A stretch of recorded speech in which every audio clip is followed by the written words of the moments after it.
mencukupi ya dengan itu. 256 qala hadatsana Muhammad bin Ja'far bin Ziyadin qala hadatsana Syarikun qala an Qais bin Wahbin qala an rajulin min Bani Suwa'ah ibni Amir. Ini majhul ya, laki-laki dari Bani Suwa'ah itu siapa enggak diketahui.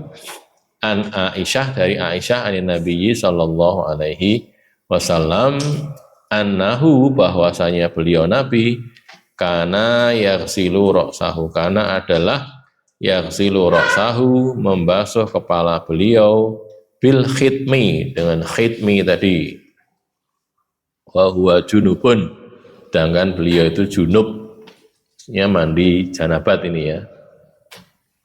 Ya jtazi'u bidzalika, beliau mencukupkan dengan itu. Wala yasubbu alaihil ma'a, dan tidak menuangkan atasnya air. Atasnya apa? Ini nanti dhamirnya juga berbeda pendapat. Atas khitmi atau atas ro'os gitu ya.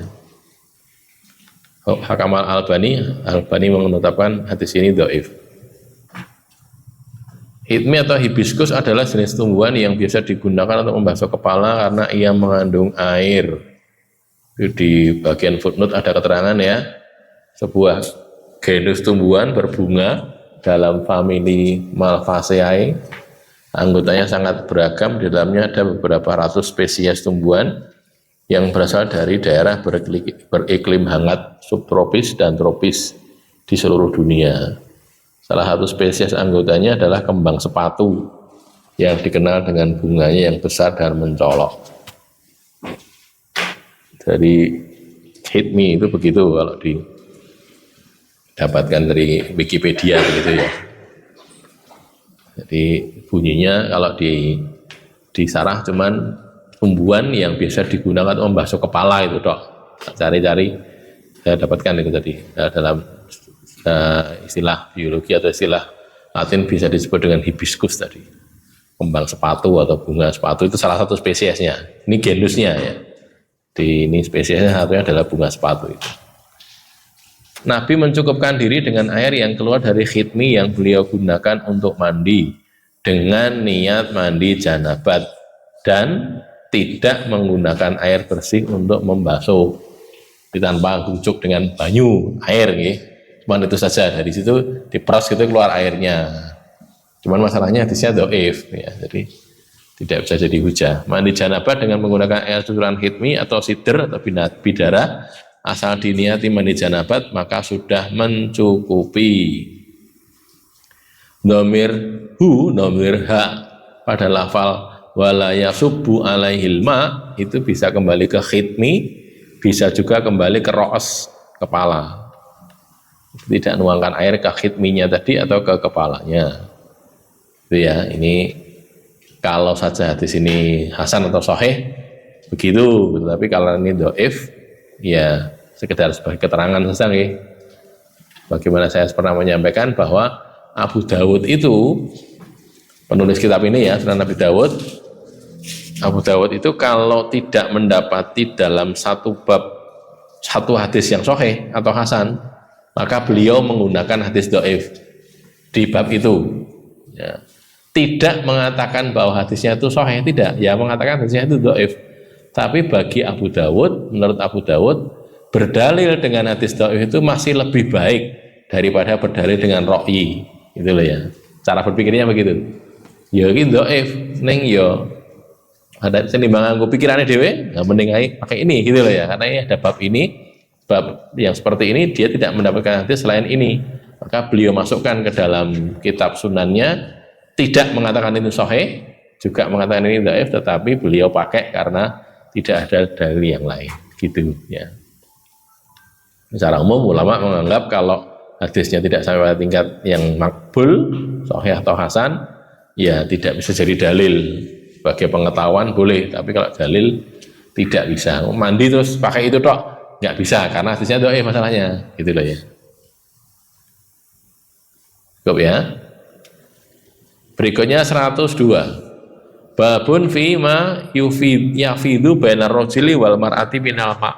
Bab tentang apa yang yafidu itu tumpah atau keluar baina rasul antara laki-laki wal mar'ati dan perempuan minal ma berupa air atau cairan. Maksudnya suami istri ini ya, suami istri mungkin sedang bercumbu atau bagaimana mau jima, kemudian mengeluarkan cairan, biasanya namanya madhi atau mani. Beda itu ya, mani sama madhi itu beda, cuman bisa itu bisa ini gitu, dua-duanya itu. Gimana itu? Li 257 qala hadatsana Muhammad bin Rafi'in qala hadatsana Yahya ibnu Adam qala hadatsana Syarikun qala an Qais bin Wahbin qala an rajulin min Bani Suwa'ah bin Amir. Ini juga dhaif karena enggak jelas kan, rajulin orang laki-laki dari Bani Suwa'ah bin Amir. Siapa itu? Enggak dijelaskan. An Aisyah, dari Aisyah fima yafidu pada apa yang tentang apa yang yafidu keluar mengalir memancar bainar rajuli wal mar'ati antara laki-laki dan perempuan minal ma berupa air, cairan yang keluar dari kemaluannya laki-laki atau perempuan ketika sedang mendekati jima ya, berjumbu. Qalat, siapa si Aisyah berkata, Aisyah radhiyallahu anha berkata, karena Rasulullah SAW ya'khudhu kafan min ma'in, ya'khudhu mengambil kafan, satu kaf itu telapak tangan ya, kaf telapak tangan, min ma'in berupa air, ambil air dengan telapak tangan gini, summa ya'khudhu kafan min apa tadi? Ya subuh alayal ma, ya subuh Rasul menuangkan alanya padaku, pada Aisyah al-ma'a air, ambil air terus dituangkan kepada Aisyah, pada yang terkena itu ya, yang mengeluarkan maupun yang terkena. Summa ya'khudhu kafan min ma, kemudian mengambil setelapak tangan air lagi, summa yasubuhu alaihi, kemudian beliau menuangkannya kepada beliau sendiri, tubuh beliau atau baju beliau atau yang terkena itu tadi, mani atau madhi tadi. Di bagian yang mengeluarkan juga digerujuk, bagian yang terkena juga digerujuk itu dengan air, dengan telapak tangan tadi. Maksud bab ini adalah mani atau madhi yang keluar dari hubungan persenggamaan atau pendahuluannya. Pendahuluan itu ya. Berarti lebih kepada pendahuluan, bukan pada senggama tapi pendahuluannya ya. Apabila tubuh atau baju Rasulullah terkena mani juga madhi, maka beliau mengambil air setelapak tangan lalu menuangkannya ke mani itu, lantas beliau mengambil air lagi untuk menghilangkan bekasnya dan menambah bersihnya. Jadi bagian yang mengeluarkan itu ya, kemaluannya itu digujuk, dibersihkan. Setelah itu yang terkena apakah badan tubuh yang lain, bagian lokasi tubuh yang lain, atau baju atau kain atau apa, itu juga dibasuh, digerujuk dengan air setelapak tangan tadi. Cuma hadisnya dhaif karena tadi tidak jelas siapa tadi orangnya. An rajulin min Bani Suwa'ah bin Amir, racetho itu sapa, karena nggak jelas maka dikatakan majhul berarti hadisnya dhaif. Ada pertanyaan sebelum lanjut? Silakan. Bisa berikan itu tujuan menuangkan air untuk menghilangkan najis atau mandi dulu? Ya, untuk menghilangkan bekasnya itu. Kalau ini kan sebenarnya bukan ke senggamanya ya, bukan ke jimanya, sebelumnya ya, pendahuluannya. Membersihkan itu. Kalau mani kan, kalau mani najis, tapi kalau mani kan sebenarnya enggak najis. Cuman ya mengganggu kan ya. Ada lagi? Ini tujuannya sudah membersihkan yang rokok. Bukan membersihkannya. Kalau menghilangkan hadasnya, kalau itu tadi belum sampai jima, kalau belum sampai ya tidak, sudah cukup dengan itu, sudah rafu hadas juga. Kalau belum sampai jima, kalau jima kan harus mandi. Ini kan belum sampai jima, harus pendahuluannya. Ada lagi? Lanjut ya. 103. Babun fi mu'akalati al-haid wa mujama'atiha. Bab bermakan, mu'akalah itu makan bersama, al-haid wanita yang haid, wa mujama'atiha dan berkumpul dengannya. Berkumpul di sini bukan jima ya, tapi berkumpul dalam arti dohir. berdekatan, saya tulis ini berinteraksi dekat gitu. Nah, kalau diganti berkumpul nanti dikira jima, padahal tidak, bukan jima. 258 qala hadatsana Musa ibnu Ismail qala hadatsana Hamadun qala hadatsana Sabitun al-Bunani, Sabit al-Bunani an Anas bin Malik annal Yahuda, bahwasanya Yahudi, orang-orang Yahudi itu kanat adalah keadaan mereka itu idza hadat minhum al-mar'atu, idza hadat apabila haid, mengalami haid minhum dari mereka al-mar'atu, seorang perempuan. Komunitas Yahudi itu, masyarakat Yahudi itu, kalau ada perempuan dari mereka itu yang haid, mereka akhrajuha, mereka mengusirnya, mengeluarkannya minal bait, dari rumah. Kalau ngosong rumah, maksudnya bukan kok diusir tundung pergi, tidak, ya bukan dari rumah utama gitu loh. Sekedar tambahan gitu. Kalau orang-orang Jawa, mungkin sebagian juga kenal, ada rumah utama, ada rumah tambahan gitu kan biasanya. Dulu-dulu gitu. Jadi di sebagian priai Jawa itu kan ada rumah utamanya, nanti ada samping-sampingnya ada rumah-rumah sekitarnya. Jadi makanya bentuknya kayak ini rumah utama, terus ada rumah-rumah yang lain menghadap ke arah sini gitu. Nah ini di samping-sampingnya ini. Jadinya apa itu? Rumah-rumah kecil-kecil gitu ya. Ini ditempatkan di situ, tidak di rumah utama. Walam yu'akiluha, dan tidak makan bersama dia. Jadi dia tidak diajak makan bersama. Walam yusyaribuha, dan tidak diajak minum bersama. Jadi ini minum sendiri, makan sendiri, sana bawa ke sendiri gitu loh, kayak diisolasi gitulah ya, kayak diisolasi. Walam yujami'uha fil baiti, dan mereka tidak mengumpulkan dia di rumah utama tadi. Jadi ngomong-ngomong ya enggak, bincang-bincang bersama dia juga tidak, makan juga enggak bareng, minum juga enggak bareng gitu. Disediakan sendiri, bukan kok tidak dikasih minum, ya dikasih makan, kasih minum, tapi tidak bareng dengan yang lainnya. Fasu'ila, maka ditanyai siapa Rasulullah sallallahu alaihi wasallam andalika, tentang itu, ditanyai pripun niku ya Rasulullah, bagaimana itu? Apa harus dibegitukan wanita yang haid itu? Mungkin pertanyaannya gitu barangkali ya. Makanya prinsipnya menanyakan tentang keadaan seperti itu. Fa anzalallahu subhanahu, maka Allah subhanahu menurunkan ayat wa yas'alunaka 'anil mahid qul huwa adzan fa'tazilun nisaa fil mahid, dan seterusnya. Surat Al-Baqarah ayat 222.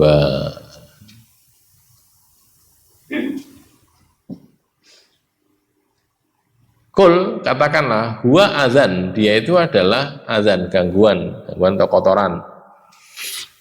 Fa'tazilun nisa'a fil mahid, maka tinggalkanlah, singkirilah kaum wanita fil mahid ketika haid. Singkirilah di sini maksudnya jangan dikumpuli, jangan berjima. Ila akhiril ayat, sampai akhir ayat. Faqala Rasulullah sallallahu alaihi wasallam, maka Rasulullah SAW bersabda. Ini keterangannya Nabi, tafsirnya itu loh ya, tafsir dari ayat itu Nabi menerangkan. Bagaimana itu? Jami'uhunna fil buyuti, berkumpullah dengan mereka di rumah-rumah. Kumpul di sini bukan jima ya, tapi berkumpul dalam arti zahir, duduk bareng, ngomong-ngomong bareng gitu ya, mungkin rapat-rapat atau bicara-bicara, ngobrol-ngobrol gitu satu tempat. Wasna'u kulla syai'in ghairan nikah, wasna'u, dan perbuatlah oleh kalian kulla syai', segala sesuatu, ghairan nikah, selain nikah. Ini kalau yang wasna'u kulla syai' ini kaitannya dengan hubungan suami istri ya. Boleh mencium, boleh memegang yang lain-lain, tapi tidak boleh berjima, itu saja. Ghairan nikah, selain jima. Nikah di sini artinya jima, berkumpul, berhubungan seks ya. Faqalatil Yahud, maka orang-orang Yahudi berkomentar, ma yuridu hadzal rajul ayyada'a syai'an min amrina illa khalafana fihi. Ma yuridu, apa yang menghendaki, tidaklah menghendaki hadzal rajul, orang ini, yakni Muhammad tidak ingin ayyada'a syai'an min amrina, bahwa dia meninggalkan sesuatu dari urusan kita, illa khalafana, kecuali dia itu menyelisih kita fihi padanya gitu. Orang ini tidak hendak meninggalkan urusan ini, urusan kita ini, kecuali mesti meninggalkan, menyisakan ya, tidak menyisakan satupun urusan kita kecuali dia menyelisih kita. Jadi orang enek sing dhewe nglakoni mesti diselisih karo Muhammad gitu loh. Mereka jengkel itu. Wong apa mesti beda, dandanan beda, beda gitu loh. Maksudnya begitu. Mereka marah-marah itu. Karena orang Yahudi gitu, Nabi tidak gitu. Nabi mereka nyingkirkan wanita yang sedang haid, tidak makan bersama. Nabi malah makan bersama, malah berbuat segalanya kecuali jima kan gitu kan. Kan itu berselisih. Faja'a Usaid bin Hudhair wa Abbad bin Bishr. Usaid bin Hudhair dan Abbad bin Bishr dua-duanya adalah sahabat Nabi, datang ilah kepada Nabi sallallahu alaihi wasallam, pada Nabi sallallahu alaihi wasallam. Faqala, lalu keduanya berkata, matur kepada Nabi, ya Rasulullah, wahai Rasulullah, innal Yahuda, sesungguhnya orang Yahudi itu takulu kada wa kada, berkata begini dan begitu, ngomong gini. Tadi loh, ngomongnya tadi loh, ma yuridu hadzal rasul ayyata syai'an min amrina illa khalafana fihi. Itu disampaikan kepada Nabi. Terus afala nankihuhunna fil mahid, mengapa tidak kita mengumpuli mereka para istri itu fil mahid, dalam ketika haid. Ini ya Rasulullah, itu komentarnya kayak gitu lah. Kalau gini gimana ya Rasulullah? Usul gitu loh ya, usul atau apa istilahnya itu, menyampaikan kalau mengumpuli saja gimana ya Rasulullah? Fatama aro, maka tama aro itu tahoyaro, berubah, maka berubah wajhu Rasulillah, wajah Rasulullah sallallahu alaihi wasallam berubah itu karena nahan marah gitu. Oh ya urusan ini kok diusuli barang gitu. Atadonanna, sampai kami menyangka ankot wajada alaihimah, bahwa beliau sudah marah, emosi marah alaihimah atas mereka berdua, pada Usaid bin Hudhair dan Abbad bin Bishr. Fakharaja, lalu keduanya keluar. Maksud Nabi kok wajahnya berubah, ngomong kayak menahan marah itu, keduanya takut, terus keduanya kemudian ada kesempatan minta izin keluar dari majelis itu. Fastaqbalat huma hadiyatun, maka menyongsong keduanya itu hadiyatun min labanin, hadiah berupa susu. Maksudnya gini, ini dua orang ini keluar, terus ada orang ngirim hadiah susu gitu loh, datang pada Nabi. Ilah kepada Rasulullah Shallallahu Alaihi Wasallam.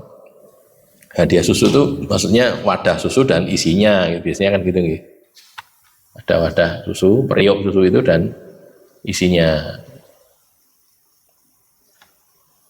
Terus faba'asa, maka Nabi mengirim fi asarihima, pada jejak-jejak mereka berdua, mengirim orang untuk nyusul dua orang tadi. Fasaqahuma, lalu memberi minum kepada keduanya, dapat hadiah susu. Terus itu dua orang tadi dikasih susu. Nabi nyuruh orang, bukan Nabi sendiri, bukan nyuruh orang gitu loh. Wong loro kan susunan ke susu iki, gitu loh ya, kasih susu ini.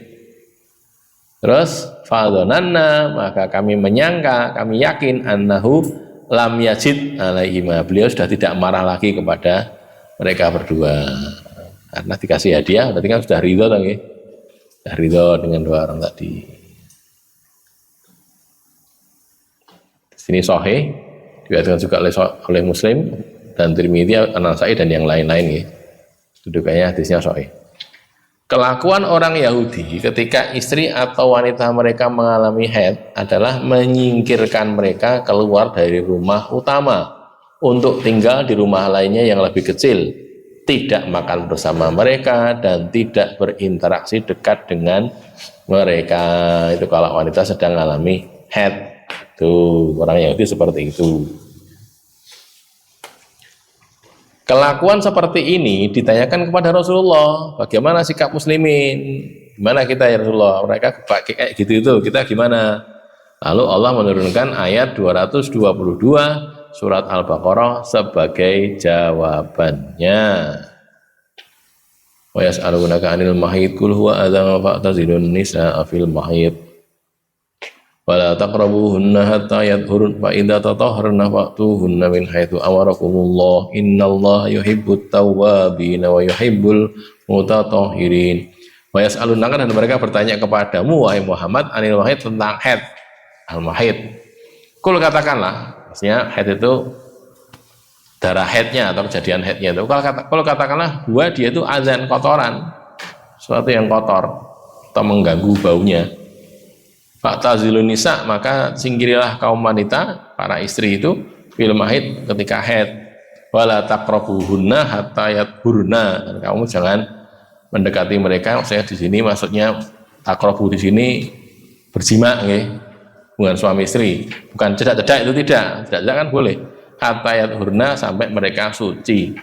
Fa idza tatahharna, maka ketika mereka sudah suci, sudah bersuci dari hadas besar, fa'tuhunna min haitsu amarakumullah, maka datangilah mereka dari arah yang Allah perintahkan sesuai ketentuan Allah. Innallaha yuhibbut tawwabin, sesungguhnya Allah itu mencintai orang-orang yang bertaubat, wa yuhibbul mutatahhirin, dan mencintai orang-orang yang bersuci. Kan ini bunyinya fa idza tatahharna fa'tuhunna, kalau mereka sudah suci maka datangilah mereka. Walaupun bunyinya fa'tuhunna tapi tidak wajib loh nggih. Tuh, jadi saben suci harus didatangi, tidak begitu. Tapi boleh gitu. Karena ada kaidah al-amru ba'dan nahyi itu lil ibahah. Perintah sesudah larangan itu untuk menunjukkan boleh, mubah, bukan wajib. Contoh, idza nudiya lis sholati min yaumil jumu'ati fas'au ila dzikrillahi wa dzarul bai'. Kan itu kan ya. Segeralah zikir dan tinggalkan jual beli. Kemudian fa idza qudiyatis sholatu fantasiru fil ardi wabtaghu min fadlillah, ketika sudah selesai sholat, fantasiru fil ard, pergilah kamu bertebaran di muka bumi, wabtaghu min fadlillah, carilah karunia Allah. Itu kan perintah saya, rampung sholat kowe lunga mubengo kono golek nafkah sana, gitu kan. Carilah karunia Allah. Perintah kan itu. Tapi semua ulama sepakat hukumnya tidak wajib, juga tidak sunnah. Apa? Mubah, gitu loh. Kenapa? Karena tadi waktu Jumatan dilarang nyambut gawe. Idza nudiya lis sholati min yaumil jum'ah fas'au ila dzikrillah, segeralah menuju zikir kepada Allah, mengingat Allah. Wa dzarul bai', kan gitu toh, tinggalkan jual beli. Larangan kan, tidak boleh jual beli waktu itu, tidak boleh bisnis, tidak boleh dodolan, tidak boleh apapun juga. Yang toko ya tutup saya tokone, sing apa jual beli online ya ditutup saya online kan gitu kan. Pokoknya tidak berjual beli. Terus apalagi sesudah itu idza qudiyatus shalah fantasiru fil ard, maka itu apa namanya, artinya kebolehan, boleh, tidak wajib. Demikian juga itu yang tentang ihram menika nggih. Ketika sudah selesai, idza halaltum fastadu, kalau kalian sudah tahallul maka berburulah. Berburu sudah tahallul itu hukumnya wajib? Ya tidak. Kalau wajib lah susah wong haji nggih. Saya kira mau tahallul, ayo berburu apa kayak aneh ngono. Apa terjadi? Bagaimana? Boleh gitu. Karena tadi kan waktu ihram kan nggak boleh berburu. Nggak boleh berburu kan? Sesudah itu boleh berburu gitu. Boleh. Itu al-amru ba'dan nahyi lil ibahah. Kalau saya dapat tambahan dari Dr. Mu'in itu ya. Allah yarham, Ustaz Dr. Mu'in itu waktu kita ngaji itu kan. Al-amru ba'dan nahyi bagaimana? Itu kata beliau, itu roji ila maqoblahu gitu. Jadi perintah sudah larangan itu nanti kedudukannya apa? Kedudukannya ya kembali kepada sebelum larangan itu gitu. Ternyata ada di usul fikih gitu ada. Jadi bukan kok lil ibahah, tidak mesti lil ibahah. Tinggal sebelumnya itu dia hukumnya apa gitu loh. Kalau tadi kerja itu kan mubah. Karena dia mubah boleh dikerjakan ketika pas Jumatan dilarang, maka pada Jumatan ya oleh meneh, boleh lagi karena sebelumnya boleh. Ini sebelumnya itu wajib, terus harus berhenti. Kemudian sesudahnya ya wajib lagi gitu loh. Bukan kok jadi boleh gitu. Maka al-amru ba'dan nahyi raji ila ma qablahu gitu. Sebelum nahyi ila ma qabla nahyi gitu. Mudah-mudahan bisa diikuti. Mudah-mudahan. Kalau tidak bisa tanya. Itu gitu ya. Di sini kembali ke sini. Jadi bukan wajib ngumpuli istri, tapi boleh ketika sudah suci. Menyingkiri istri saat haid maksudnya tidak menyenggamainya, bukan menyingkiri secara fisik dengan tidak serumah atau tidak sekamar dengannya. Bukan cuma boleh sekamar, setempat tidur juga boleh. Yang tidak boleh cuma jima. Suami istri boleh berbuat apa saja yang biasa dilakukan oleh suami istri ketika istri sedang haid kecuali senggama atau jima. Ini ya, jadi prinsipnya isna'u kulla syai' illan nikah. Yang tidak boleh cuma nikah saja. Nikah itu apa toh? Jima. Pertanyaan dua sahabat Nabi, Usaid dan Abbad, disangka kuat menjadikan Nabi SAW marah karena keduanya seolah menawar larangan jima ketika haid. Seolah-olah gitu, kan Nabi tampak marah, menahan marah. Ilmu itu dimulai dengan persangkaan dan diakhiri dengan keyakinan. Maksudnya begini, kan disangka ya, disangka marah. Nah terus ternyata bagaimana? Ternyata Nabi kemudian memberi hadiah, berarti tidak jadi marah, atau mau marah asido gitu, atau marah sudah marah tapi ditahan, terus berikutnya tidak dilampiaskan marahnya itu kan keyakinannya jadi terbukti bahwa beliau tidak jadi marah atau menahan marah. Nabi marah apabila larangan Allah dilanggar, sudah tidak boleh jima, malah mau jima nggak boleh, gara-gara mau menenggang Yahudi gitu kan ya, menenggang. Iya itu komentarnya ini, Muhammad itu guru beda nih kira tak wae. Dan dipadani piye to? Lah kok gitu maksudnya. Jadi dalam hal ini kita juga lebih kepada dalil nggih, bukan kepada keadaan orang. Orang ngelokke ngaji kok bendino ora ya bosen gitu. Saya gitu ya. Lah dosa apa ora ngaji bendino ya ora apa ya apa-apa ya dilakoni wae kan gitu kan. Ono muni mbok ben muni wong punya mulut boleh bunyi ta ya. Punya mulut boleh ngomong, kita punya apa tenaga ya kita gunakan sendiri kan ya boleh gitu loh ya. Kecuali kalau itu salah. Nek salah ya kita harus merevisi, harus meralat. Tapi kalau bener kenapa salah ya ngopo toh gitu. Apalagi kalau ini kaitannya dengan apa ketetapan Allah. Allah menyuruh nggak boleh ya jangan ditawar lah gitu loh ya. Maksudnya hanya gara-gara menenggang orang. Dulu waktu Lombok ada gempa itu, ada yang ikut sana apa enggak? Itu sudah ada kita ini. Itu kan awal-awalnya ketika saya datang ke sana, ya pimpinan sana itu bilang, Ustadz ini di sini kita tidak jamak, nanti khawatir terjadi fitnah. Padahal kan ada tuh ya, dari Solo, dari Surabaya sampai Lombok itu melewati melumati Bali gitu. Pulau Bali kemudian Lombok. Itu gitu. Terus sampai ke sana kemudian Ustadz Mudakir ya rawuh ke sana juga diseneni, dinasihati lah lu kita itu nyampaikan sunnah kok malah didelik kayak piye ya sampaikan, enggak apa-apa, diceritakan pada mereka kami ini musafir dari jauh maka kami jamak sholat.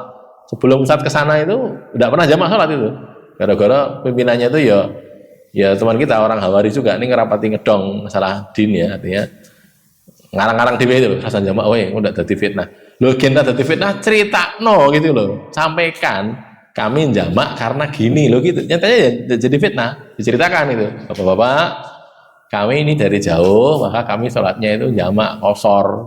Gitu. Bapak-bapak silahkan nanti mau kami boleh, tapi nanti teruskan sendiri ya. Kami sholat dulunya 2 rakaat. Nanti bapak-bapak yang orang sini nambah 2 rakaat lagi. Gitu diceritakan gitu ya, jelas cetol enggak ada masalah sebenarnya. Gitu. Cuman karena kurang tahu saja ya, maka begitu tadi loh ya. Kadang-kadang orang iki nek tak tegakne sunah aku nek geger piye lho kok wis yakin nek geger wong ngono diterang sik gitu, terang nih sik. Saya masih ingat dulu awal-awal nganggo gomis zaman saya dulu kan gomis masih jarang kayak saiki saben wong nganggo gomis. Dulu kan jarang-jarang pakai gomis.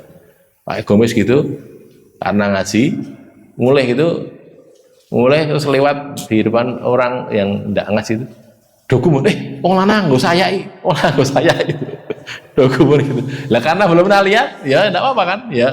Jangan kemudian, aku nggo sayak, lho kowe piye to? Iki gomis itu sayak ya. Gitu. Jadi contohnya gitu tadi, enggak apa-apa, ya disampaikan satu. Sampaikan kalau mereka mau dengar, sampaikan nek gur ngenyek ngelokke ora sama apa-apa kita dilokke wong kan gitu saya. Makanya sudahlah, jalan enggak usah digubris. kiriman hadiah kepada keduanya menunjukkan Nabi sudah reda marahnya, sudah tidak lagi marah. Hadis ini menjadi dalil bolehnya semua aktivitas khusus suami istri, aktivitas berdua dalam kamar itu saat istri mengalami haid, kecuali jima tidak boleh, yang lainnya boleh.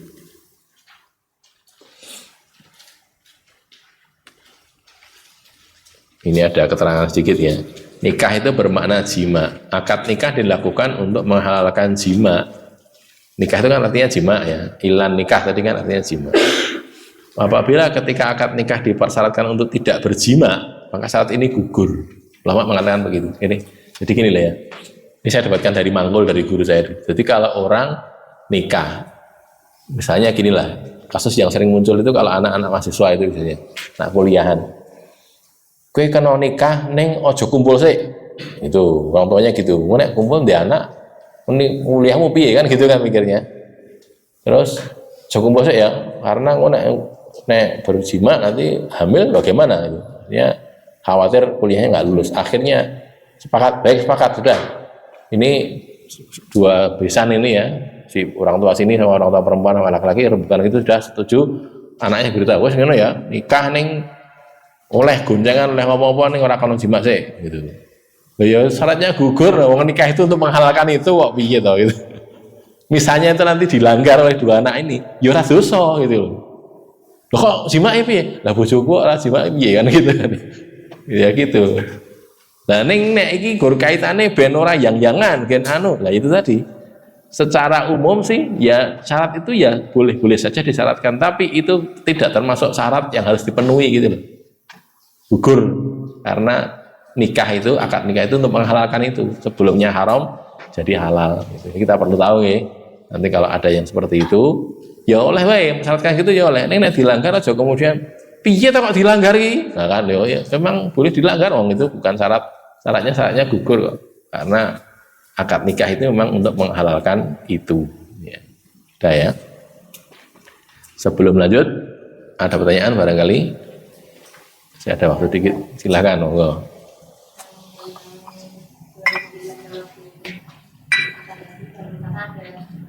Perempuan dia mencari kantin, Nggih. dan dia sedang tidak sholat itu gimana? Nah itu masalahnya, kalau itu dia sedang tidak wajib Jumatan, kan ada yang mengatakan perempuan tidak wajib Jumatan ya. Kalau yang tidak wajib Jumatan itu yang berpendapat begitu ya jadinya tidak ada masalah karena dia tidak wajib Jumatan. Atau kalau dia sedang berhalangan, mungkin wajib Jumatan, dia sedang haid berhalangan, ya dianya boleh beraktivitas boleh, tetapi yang jadi masalah sing dodol itu tadi gitu. Aku nyang kantinnya buka kok buka. Lah sing jogo tahu itu kabeh gitu, saya gitu kan ya. Lanang-lanang, lah itu masalahnya itu. Jadi seharusnya kalau yang punya, kalau itu memang orang Islam ya harusnya ditutup. Walaupun ini sebagian begitu soalnya. Ada kejadian yang sungguh-sungguh terjadi, saya cuma dapat cerita saja. Ketika disuruh tutup, lagi sing tok jogo tokoku iki nek pas Jumatan iki wong Kristen kabeh gitu. Jarine gitu.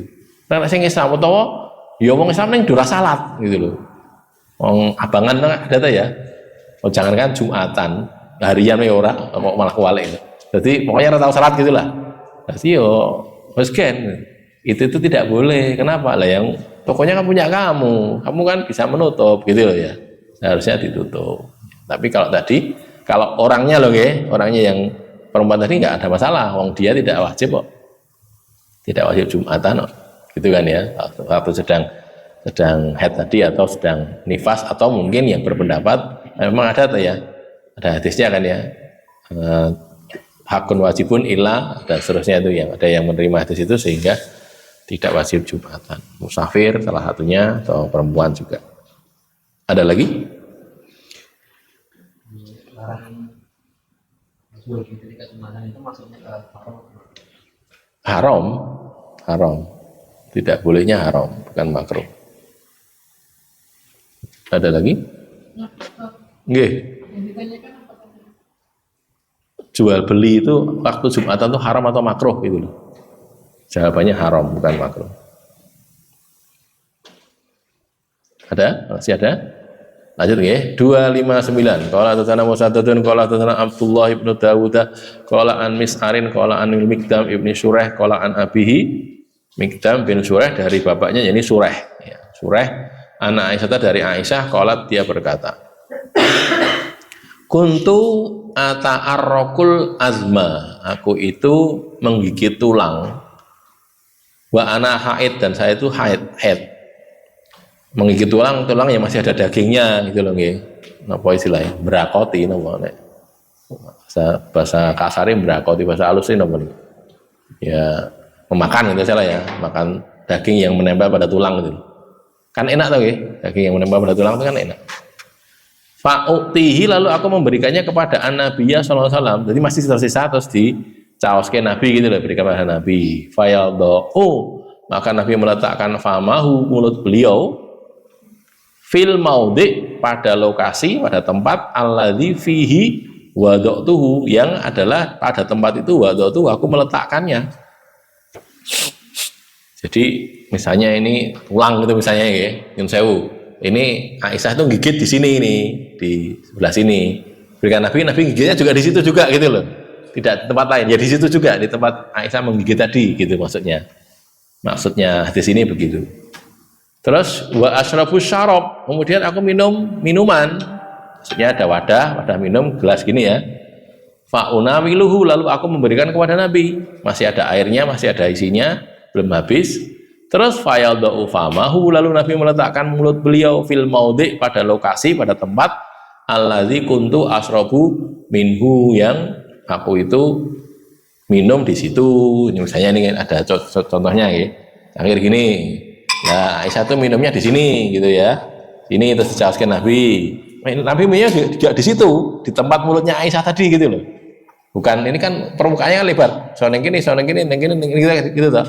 Tapi Nabi malah milih pas tempat di situ, tempat di mana Aisyah meletakkan mulutnya tadi di situ. Maksudnya begitu, okay.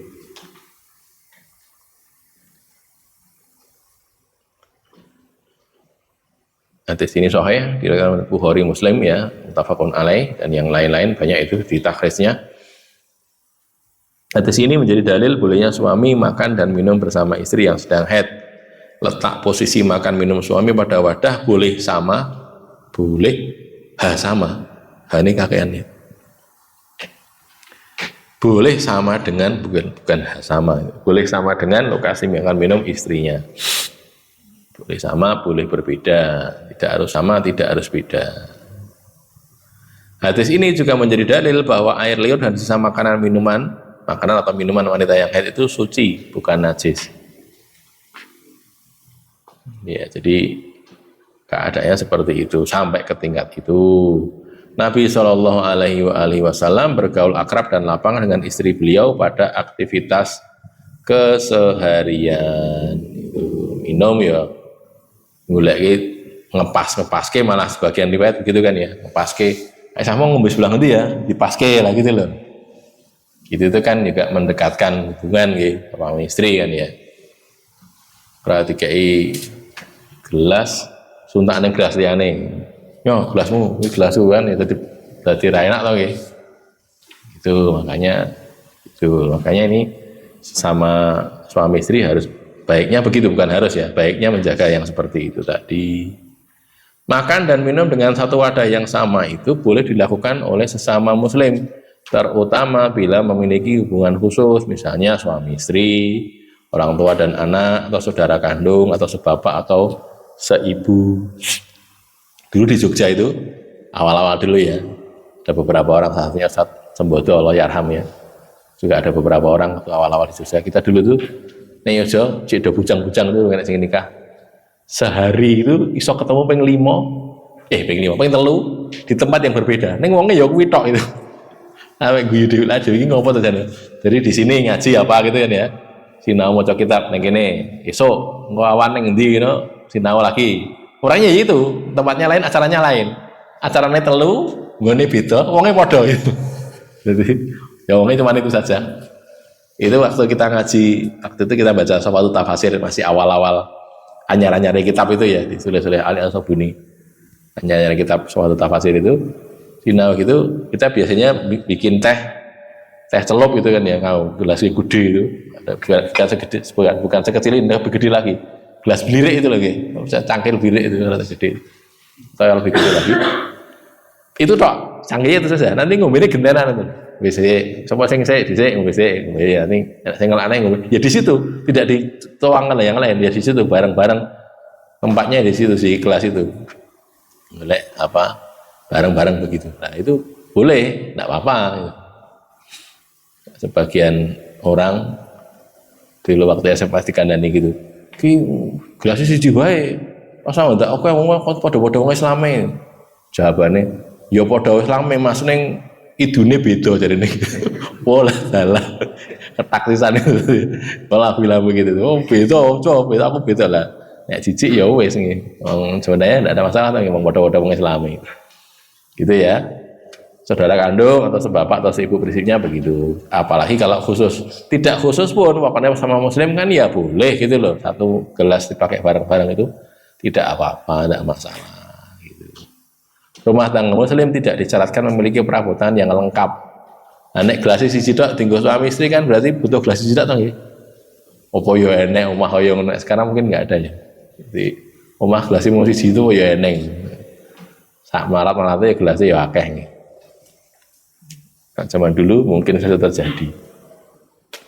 Baik, ini kaitan dengan masalah haid sudah saya terangkan. Prinsipnya orang boleh minum, makan dari tempat yang sama. Makanan juga gitu. Apa piringnya gitu, satu piring dipakai bareng-bareng jamaah malah lebih bagus. Makan jamaah itu lebih berkah daripada makan sendiri-sendiri. Jamaah suami istri bagus, baik.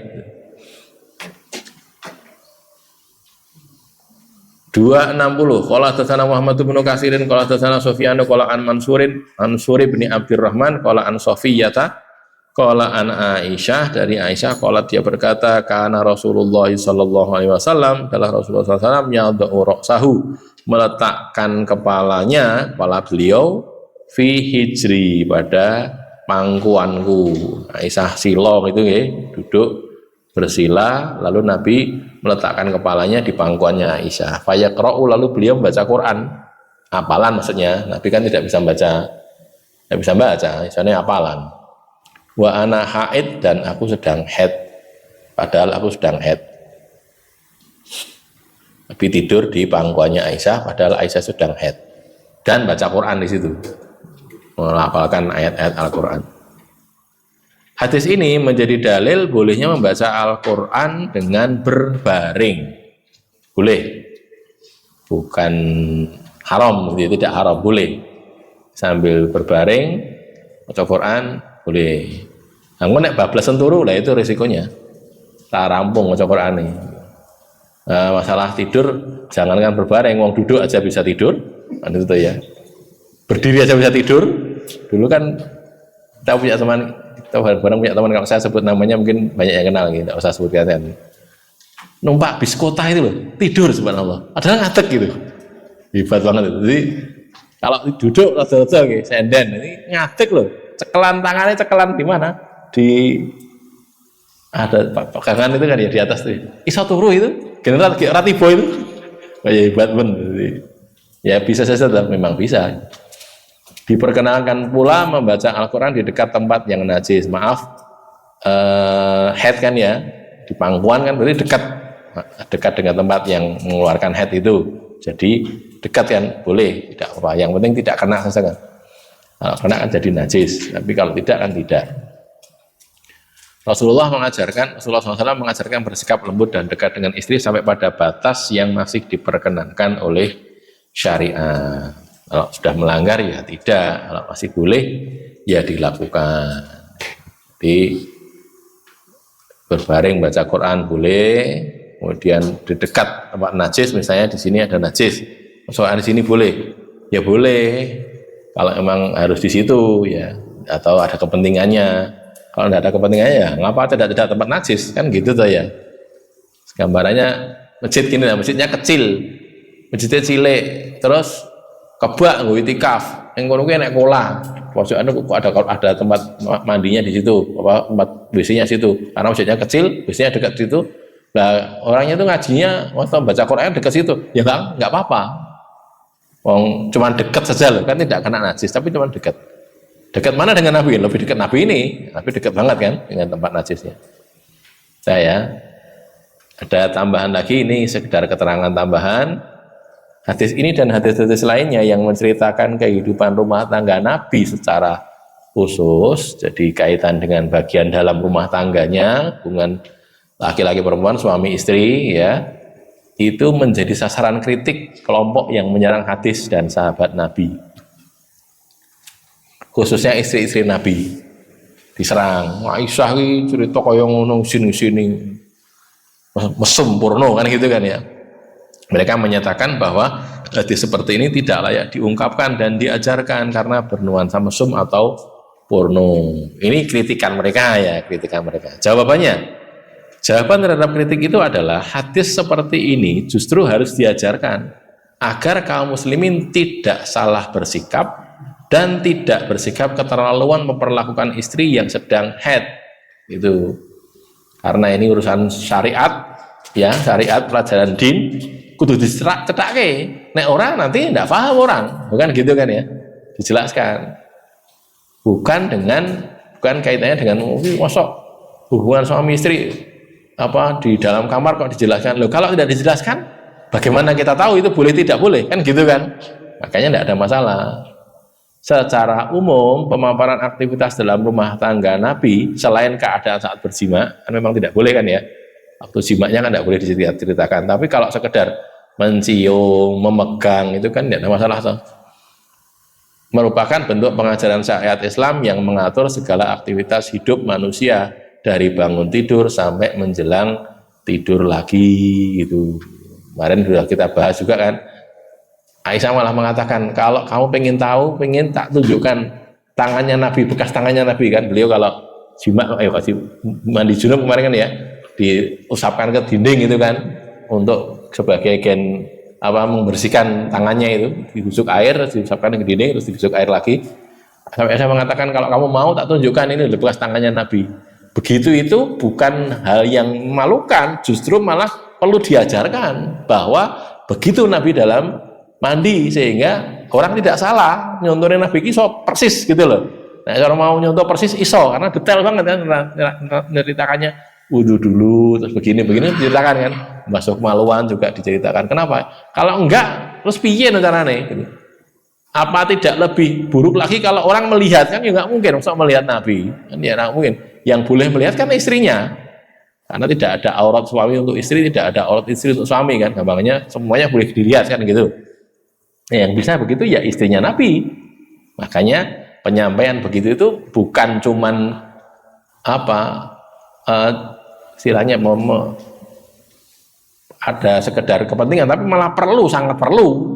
Bukan sekedar boleh, tapi malah wajib gitu loh. Berpikirnya begitu ya. Hadis ini dan hadis yang senada menjadi bukti perlunya Nabi itu berpoligami. Tapi memang ada kepentingannya karena ilmu internal rumah tangga itu tersebarkan dan terajarkan agar ilmu internal rumah tangga tersebarkan dan terajarkan kepada kaum muslimin. Lah kan istri satu cukup? Belum cukup karena banyak kok masalahnya, poinnya itu banyak itu. Jadi kadang-kadang bersama istri yang begini Nabi begini, pada istri yang ini begini, artinya gini boleh, gini juga boleh, ini diajarkan, ini juga diajarkan kan gitu. Atau kesaksian beberapa orang, gini ini juga pernah begitu, hal yang sama, memperkuat juga kan gitu. Di artinya itu hikmah dari poligaminya Rasulullah Shallallahu Alaihi Wasallam. Dan beliau kan juga wa mayantiku anil hawa in huwa illa wahyu yuha gitu. Artinya beliau berbuat begitu itu juga karena perintah dari Allah Subhanahu wa taala. Nanti kalau kita lihat pernikahan beliau dengan istri-istri beliau itu mesti ada sesuatu yang disampaikan di situ. Maksudnya disampaikan ini kaitannya dengan ajaran Islam gitu kan. Mengapa kok menikah dengan ini? Artinya karena begini. Mengapa begini? Karena begini. Itu sebagai pengajaran. Jadi semuanya ada kepentingannya. Bukan diadakan. Ya emang begitu. Allah berkehendak gitu loh. Muhammad, kamu nikah dengan Zainab, mengapa? Untuk membatalkan adat jahiliyah bahwa bekas istri anak angkat itu tidak boleh dinikahi. Kalau jahiliyah kan gitu. Ini Zaid bin Harisah adalah anak angkatnya Nabi. Ini bekas istrinya Zaid dinikahi oleh Nabi untuk membatalkan itu. Kan gitu. Hal yang lain juga berlaku pada istri-istri beliau yang lainnya. Sampai di sini ada pertanyaan? Pas jam 9 kalau jam saya.